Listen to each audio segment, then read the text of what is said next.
നമസ്കാരം. Raf talks ഫുട്ബോളിലേക്ക് ഏവർക്കും സ്വാഗതം. തകർപ്പൻ പ്രകടനമാണ് റയൽ മാഡ്രിഡിന് വേണ്ടി ബ്രസീലിയൻ സൂപ്പർ താരമായ വിനീഷ്യസ് ജൂനിയർ ഇപ്പോൾ പുറത്തെടുക്കുന്നത്. നമുക്കറിയാം, കഴിഞ്ഞ യുവേഫ ചാമ്പ്യൻസ് ലീഗിന്റെ രണ്ടാം പാദ സെമി ഫൈനൽ പോരാട്ടത്തിൽ റയൽ ബയേണിനെ പരാജയപ്പെടുത്തിയപ്പോൾ തിളങ്ങിയത് മറ്റാരുമല്ല, വിനീഷ്യസ് ജൂനിയർ തന്നെയാണ്. ആ രണ്ട് പാദ മത്സരങ്ങളിലും മാൻ ഓഫ് ദി മാച്ച് പുരസ്കാരം സ്വന്തമാക്കിയത് വിനീഷ്യസ് ആണ്.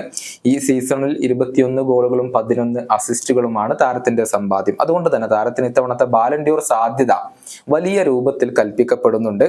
ബാലൻഡിയോർ പുരസ്കാരമാണോ ഇപ്പോൾ ലക്ഷ്യം വെക്കുന്നത് എന്നത് വിനീഷ്യസിനോട് തന്നെ ചോദിക്കപ്പെട്ടിരുന്നു. എന്നാൽ അതിനേക്കാൾ താൻ പ്രാധാന്യം നൽകുന്നത് റയൽ മാഡ്രിഡിനൊപ്പം ചാമ്പ്യൻസ് ലീഗ് കിരീടം നേടുന്നതിനാണ് എന്നാണ് വിനീഷ്യസ് ജൂനിയർ ഇപ്പോൾ പറഞ്ഞിട്ടുള്ളത്. അദ്ദേഹത്തിന്റെ വാക്കുകളെ goal.com റിപ്പോർട്ട് ചെയ്തിരിക്കുന്നത് ഇങ്ങനെയാണ്: എല്ലാവരും ഇപ്പോൾ ബാലൻഡിയോറിനെ കുറിച്ച് സംസാരിക്കുന്നുണ്ട്, പക്ഷെ ഞാൻ വളരെയധികം ശാന്തനാണ്. ടീമിനോടൊപ്പം മറ്റൊരു ചാമ്പ്യൻസ് ലീഗ് കിരീടം കൂടി നേടാനാണ് ഞാൻ ആഗ്രഹിക്കുന്നത്. ഈ സീസണിൽ മികച്ച കാര്യങ്ങൾ എനിക്ക് ഇനിയും ചെയ്യാനുണ്ട്. മാത്രമല്ല, ബ്രസീലിനോടൊപ്പം കോപ്പ അമേരിക്കയും എന്നെ കാത്തിരിക്കുന്നുണ്ട്. ഞാൻ എപ്പോഴും ആദ്യം ടീമിനെ കുറിച്ച് മാത്രമാണ് ചിന്തിക്കുക. അതിനുശേഷമാണ് എൻ്റെ താല്പര്യങ്ങളെ ഞാൻ പരിഗണിക്കാറുള്ളത്. ലോകത്തെ ഏറ്റവും മികച്ച ടീം ഞങ്ങൾ തന്നെയാണ് എന്ന് തെളിയിക്കാനുള്ള മറ്റൊരു അവസരമാണ് ഇപ്പോൾ ഞങ്ങളുടെ മുന്നിലുള്ളത്. ഞങ്ങളുടെ ടീമിലെ എല്ലാ താരങ്ങളും സ്റ്റാറുകളാണ്.